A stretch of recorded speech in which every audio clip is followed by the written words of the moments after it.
तो प्रभु जी मतलब सभी से ये है कि कल हमने अष्टवक्र गीता का स्टार्टिंग पार्ट इंट्रोडक्शन पार्ट देखा था कि अष्टवक्र कौन है, उनके माता पिता कौन है, उनको अष्टवक्र क्यों कहा जाता था और मतलब उन्होंने 12 साल की उम्र में क्या क्या अचीवमेंट्स किए थे, क्या क्या उन्होंने पाया था और उन्होंने अपनी बचपन में ही अपनी विद्वत्ता का कैसे प्रदर्शन किया था, ये सब हमने कल देखा था।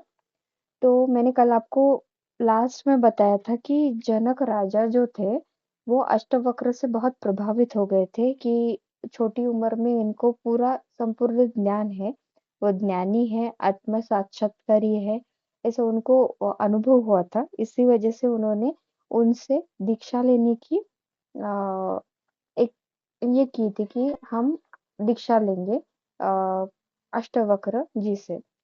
तो बाद में उन्होंने उनसे पूछा कि आप मुझे दीक्षा देंगे क्या? मुझे आत्मज्ञान की बहुत जिज्ञासा है, मैं बहुत सारे दिनों से आत्मज्ञान ढूँढने की कोशिश कर रहा हूँ। बहुत वर्षों से मैंने बहुत शास्त्रार्थ आयोजित किए हैं, उनसे मुझे लगा था कि मुझे ज्ञान की प्राप्ति होगी, लेकिन ऐसा कभी हुआ नहीं। मैं पूरी तरह से संतुष्ट कभी किसी शास्त्रार्थ से हुआ नहीं। लेकिन आपको देख के मुझे एक आशा मिली है कि मुझे ये शास्त्र मतलब आपका जो शास्त्र था देख के मुझे एक आशा मिली है कि मुझे ज्ञान प्राप्ति हो सकती है। तो कृपया कर मुझे शिष्य स्वीकार करके आप ज्ञान ज्ञान, वैराग्य और मुक्ति कैसी पाई जाएगी, इसका थोड़ा-सा ज्ञान दीजिए। तो ये सब हमने पिछले चैप्टर में देखा था। तो आज मैं पहला चैप्टर शुरू कर रही हूँ, उसका नाम है गुरुत्व का अनुभव प्रकरण। उसमें कुछ श्लोक है जो मैं आपको श्लोक बताऊंगी। श्लोक बताने के साथ मैं उनका विवरण भी करूंगी कि अष्टावक्र उसमें से हमें क्या संदेश देना चाहते हैं। तो कृपया करके अगर कुछ चूक भूल हो जाए प्रोनाउंसिएशन में तो माफ करिए। कथं ज्ञानप्ति कथं मुक्तिर्भविष्यति वैराग्यं च कथं प्राप्त ब्रूहि मम प्रभु। ये पहला श्लोक है। इसमें से ये जनक जी ने अष्टवक्र से पूछा था, प्रभुवर कृपया मेरी जिज्ञासा का शमन कीजिए कि ज्ञान प्राप्ति कैसी हो सकती है, की जा सकती है, मुक्ति का उपाय क्या है, वैराग्य कैसे प्राप्त किया जा सकता है। मतलब मैंने अभी आपको बोला था कि जनक जी के मन में ये 3 क्वेश्चन बहुत पहले से थे, जो उन्होंने इनको अष्टवक्र जी को गुरु बना के प्रथम बार में पूछा। तो हमें पहले ये समझ में लेना चाहिए कि ये 3 प्रश्नों के पीछे का उनका जो संदर्भ क्या था, वो भी देखेंगे। अनादिकाल से जो मानव है हम सब, वो क्या करते हैं कि अ, हम सभी अपनी अ, वासनाओं, कामना इस सब में लिप्त रहते हैं। अनादिकाल से मानव ज्ञान, मुक्ति और वैराग्य के शाश्वत मार्गों को अनवरत अनुसंधान कर रहा है। मतलब रिसर्च कर रहा है कि कैसे हमें ज्ञान मिलेगा, मुक्ति मिलेगी, वैराग्य मिलेगा। ये सोच-सोच के हम परेशान हैं। उसके ज्ञान की तृष्णा समाप्त ही नहीं हो रही है। वह मुक्ति की इच्छा से व्याकुल और वैराग्य के मार्ग पर समस्त समस्याओं, विषमताओं और कामनाओं के संबंध में विच्छेद करना चाहता है। मतलब ये ऐसा है कि अ, हर मनुष्य जब उसके लाइफ में समस्या आती है, डिफिकल्टीज आती है, जो भी प्रॉब्लम्स आते हैं, वो प्रॉब्लम्स जब उससे हल नहीं होते हैं, जब वो उन सब बातों से ऊब जाता है और उनको ऐसा लगने लगता है कि इस संसार में कुछ नहीं, अभी मुझे मुक्ति चाहिए। अ, इतनी मतलब जो भी मेरे संघर्ष है उससे मुझे अभी ये सब कुछ मुझे नहीं चाहिए। तब तब हमें ये भावना आती है कि हमें मुक्त होना चाहिए। लेकिन मुक्ति कैसे पाएँ, ये हमको पता नहीं है। हम जितना मंथन किए जाते हैं उसका स्वरूप, अर्थ, प्रयोजन उतना ही व्यापक रूप में बदलता जाता है कि सॉरी, व्यापक रूप में हम वो चेंज होता जाता है कि मुक्ति कैसे पाएँ? तो ये प्रश्न सबके मन में आते हैं। यदि अ, कुछ इसमें कि कुछ बातों में मुक्ति का विवरण किया गया है कि हम संसार छोड़ दे, त्याग दे, मतलब हमारे कर्तव्य भी छोड़ दे, सब छोड़-छाड़ के संन्यास ले ले, तब हमें मुक्ति मिलेगी क्या? वैराग्य की प्राप्ति तब होगी क्या? ऐसे क्वेश्चन जनक जी ने अष्टावक्र से पूछे थे। वस्तुतः उनको ऐसा पूछना था कि मुक्ति और वैराग्य का अर्थ वह, और उन्होंने जब एक्सप्लेन किया अष्टावक्र जी ने, तो उन्होंने बताया कि मुक्ति और वैराग्य का अर्थ वह नहीं है जो ध्वनित होता है। मतलब मुक्ति ऐसी चीज नहीं है जो हम जो हमें सबको बताया गया है कि सब छोड़ छाड़ के सब काम छोड़ दो और मुक्ति पाओ। जो हमें बताया गया है वो असल में मुक्ति नहीं है। मुक्ति का अर्थ स्वच्छंदता या कर्तव्य विमुक्ता नहीं है। वैराग्य का भी तात्पर्य कर्महीनता अथवा सांसारिक बंधनों से पलायन भी नहीं है। इसके अर्थ इतने सरल होते हैं कि मानव बार बार इन पर चर्चा क्यों करता है, अथवा राजा जनक को इसकी आवश्यकता की अनुभव क्यों हुई। इस जिज्ञासा अष्टावक्र जी को उनको हुई कि अष्टावक्र जी को लगा कि इनको क्यों चाहिए मुक्ति? मुक्ति के संदर्भ में इतना संशोधन क्यों कर रहे हैं? वैराग्य के बारे में इतना क्यों सोच रहे हैं? ऐसी जिज्ञासा जो थी वो अष्टावक्र जी को हुई। तो उन्होंने बताया, अष्टावक्र जी ने बताया, मुक्ति अथवा वैराग्य के लिए यह आवश्यक नहीं है कि सांसारिक क्रिया कलापों का त्याग कर वन प्रांतर और प्रस्थान करें, अपितु दैनंदिन कर्तव्य का पालन करते हुए लोभ, मोह, माया का परित्याग करे, यही वास्तविक जीवन का सारांश है। उन्होंने ये बताया कि अ, बहुत हमने भी सुना है कि हम गृहस्थ रह के कभी मुक्ति नहीं पा सकते। तो अष्टवक्र जी ने कहा है कि अगर हम अपने कर्तव्य का पालन भी नहीं करते, हम सब सब छोड़-छाड़ के वन में भी चले जाते हैं, तरी फिर भी हमें मुक्ति नहीं मिल सकती। मुक्ति मिलने का एक साधा और सरल उपाय यही है कि हम लोभ, मोह, माया ये तीनों का परित्याग करके हमारे कर्तव्यों का पालन करें। अ, उन्होंने बाद में ये भी बताया है कि अष्टावक्र की दृष्टि से ज्ञान का सार यह है कि शरीर के प्रति मोहासक्त होकर मुक्ति नहीं प्राप्त की जा सकती, और आसक्तियों का त्याग किए बिना वैराग्य की कल्पना करना भी संभव नहीं है।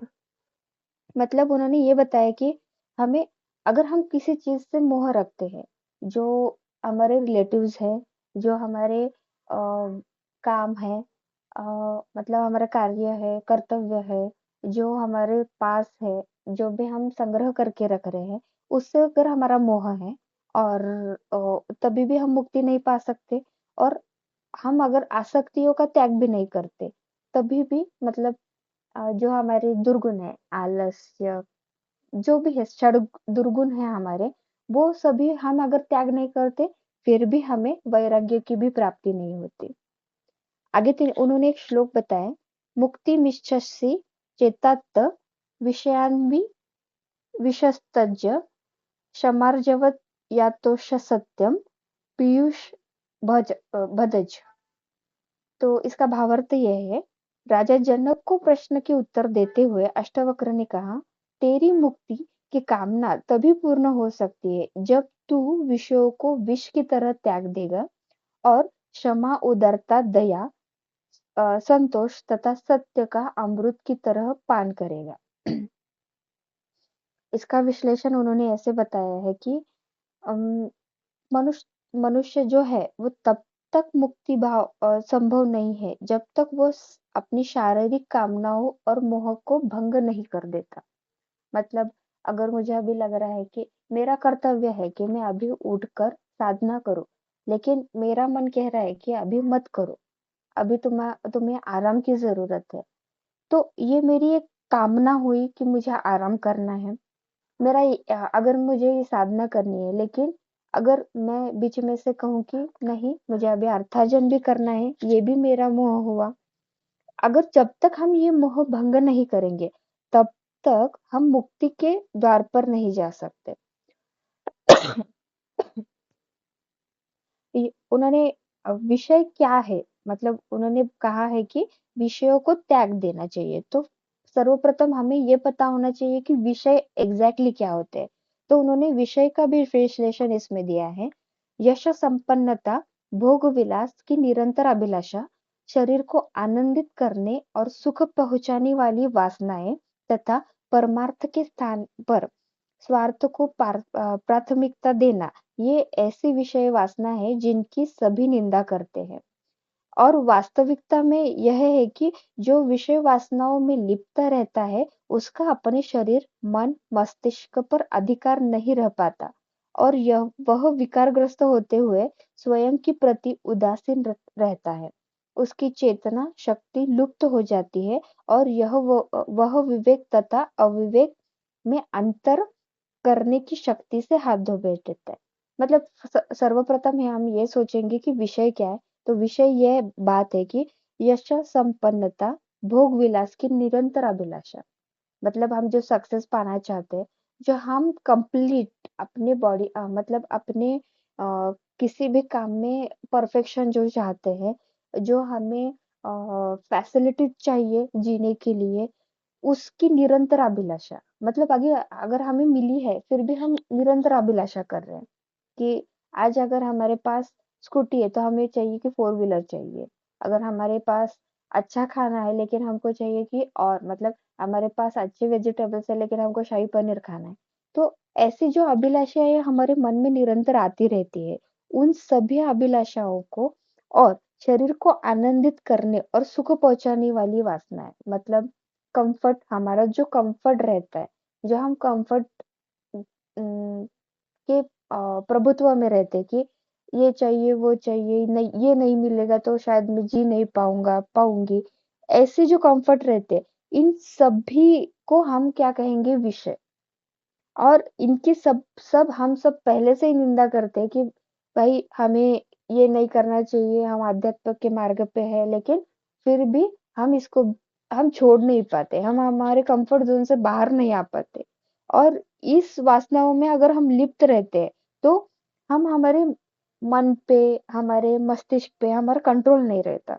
वो पूरा टोटली बिगड़ जाता है उदासीन हो जाता है।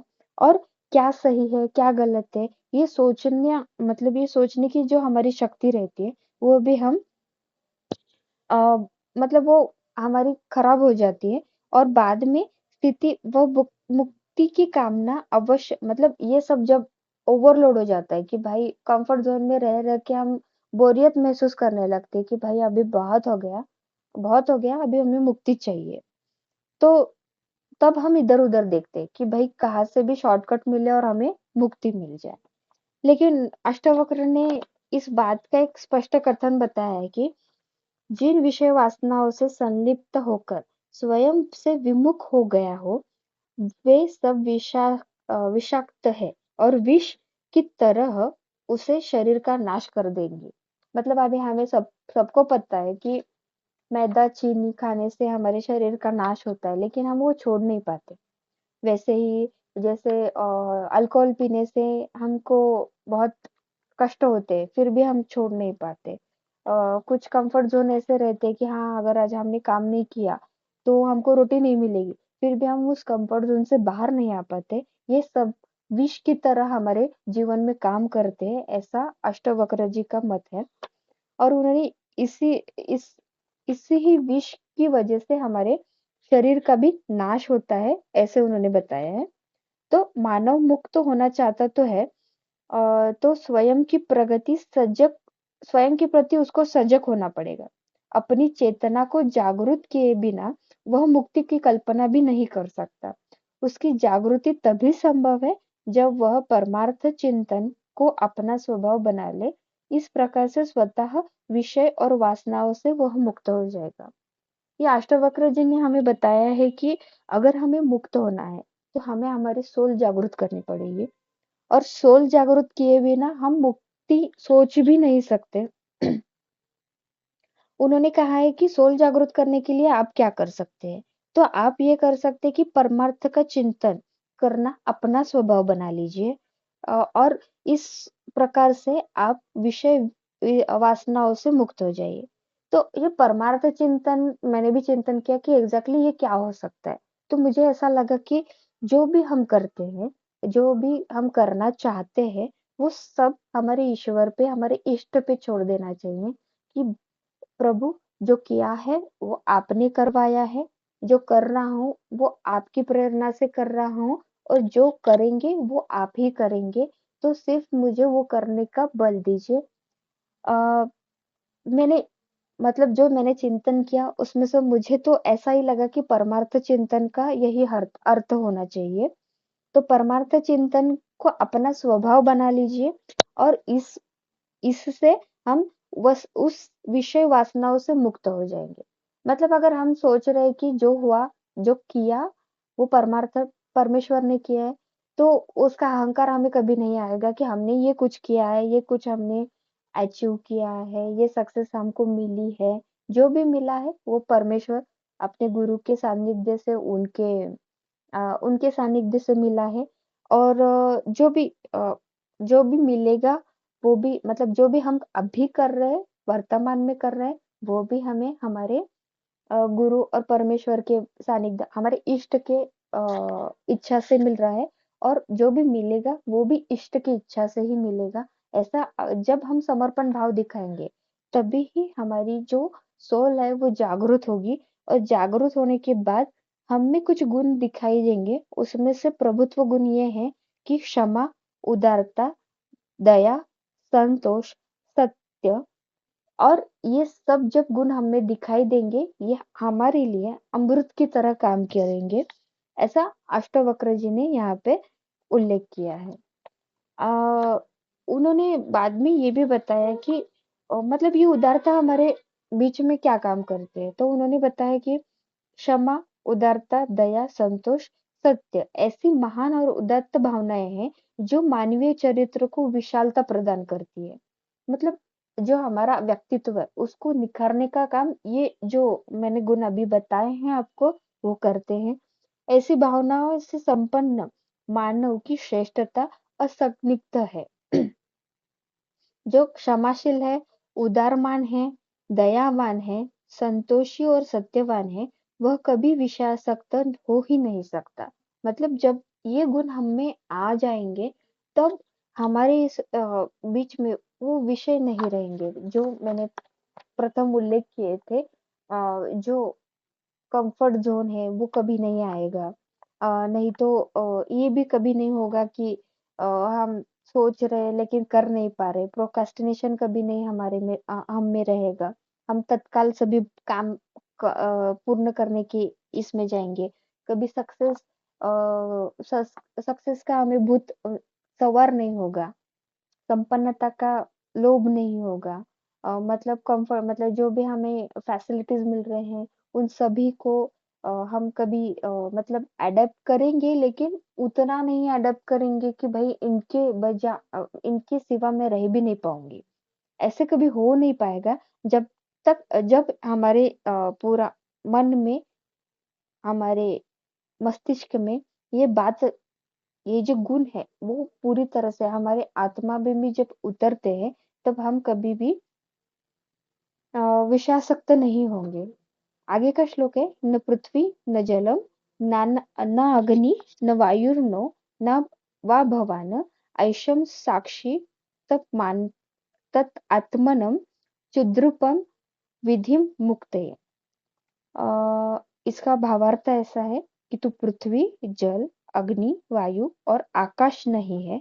यद्यपि मुक्ति पाना चाहता है तो आत्मा को इन सब का साक्ष्य स्वरूप मान। मतलब उन्होंने ये विवेचन किया है नीचे कि हम पंच महाभूतों से बने हैं। हमारा जो शरीर है, हमें सबको पता है जब से आध्यात्म में आए हैं, हमको सबको पता है कि ये जो है हमारा जो पूरा शरीर है, वो शरीर पूरा बना ही पंचतत्व से है। उसमें पृथ्वी, जल, अग्नि, वायु, आकाश इन सभी का स्थान है। लेकिन वो कहते हैं कि मतलब अष्टवक्र जी कहते हैं कि आप पृथ्वी भी नहीं है, जल भी नहीं है, अग्नि भी नहीं है, वायु भी नहीं है और आकाश भी नहीं है। अगर मुक्ति पाना चाहते हैं तो आप आत्मा को इन सब का साक्ष्य स्वरूप मानिए। मतलब जो भी है वो प्रथम सत्य ही ये है कि प्रथम सत्य एक ही है कि आत्मा ही सत्य है। मतलब हमारा जो भौतिक शरीर है वो एक पंचभूतों का संग्रह है, बाकी कुछ भी नहीं है, लेकिन आत्मा जो है वो उसका ही अस्तित्व है। उन्होंने ऐसे कहा है। उन्होंने आगे कहा है कि अष्टवक्र राजा जनक को परमार्श देते हैं, यह भूल जाओ कि तुम पंच तत्वों के समूह हो, आत्मा को इन सब का साक्षी मानो, तब तभी मुक्ति प्राप्त कर सकोगे। अर्थात तुम आत्मा हो, तुम पंच तत्वों के साक्षी स्वरूप हो, स्वयं को पंच तत्व मत समझो। बाद में मैंने जब ये श्लोक पढ़ा था और इसका विवेचन पढ़ा, तो मुझे एक बात समझ में आई उसमें कि हमको थर्ड पार्टी होके खुद को देखना है। मतलब खुद का शरीर भी नहीं देखना है, आत्मा भी नहीं देखनी है, लेकिन हमें थर्ड पार्टी होके हमारे कर्मों को देखना है, हमारे स्वभाव को देखना है, हमारे आचरण को देखना है। ये सब हम जब देखेंगे तब हमें पता चलेगा कि ये मतलब हमारा शरीर अलग है, हमारे आत्मा अलग है, हमारे आत्मा के संस्कार अलग है, हमारे शरीर के संस्कार अलग है। और हम जो अ, हमारा जो बिहेवियर है, हम जो संसार में रहते हैं और सभी से बात करते हैं, कभी-कभी हम पूरी तरह बिगड़ जाते हैं, कभी-कभी बहुत अच्छे बन जाते हैं। ये क्यों होता है? तो ये कॉम्प्लिकेशन होते हैं आत्मा का और शरीर का। तो इन दोनों के बीच में जो इन दोनों की तरफ हमको थर्ड पार्टी बन के देखना है कि भाई आत्मा क्या कर रही है और हमारा शरीर क्या कर रहा है। तभी हम हमारे आत्मा को समझ पाएँगे, हमारी सोल को जागरूक कर पाएँगे और तभी हम मुक्ति की राह पे चल पाएँगे।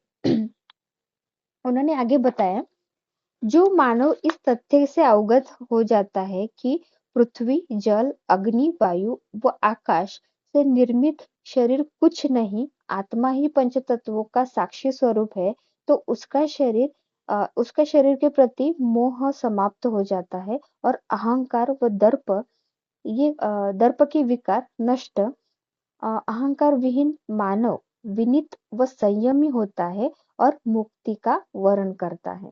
मतलब अगर जब हम देखेंगे थर्ड पार्टी बन के कि क्या कर रहा है हमारा शरीर, क्या सोच रहे हैं हम, क्या मतलब हमारा बिहेवियर है हर एक जीव के प्रति, जो हमारे रिलेटिव्स हो उनके प्रति, हमारे कलीग्स हो उनके प्रति, तब हमें पता चलता है कि जो शरीर है, शरीर का मतलब मोह जब समाप्त हो जाता है तब उसका अहंकार भी समाप्त हो जाता है और अहंकार विहीन जो मानव रहता है वो संयमी बन जाता है और वही मुक्ति का वर्ण कर सकता है। मतलब वही मुक्ति धारण करने के लिए सक्षम हो सकता है।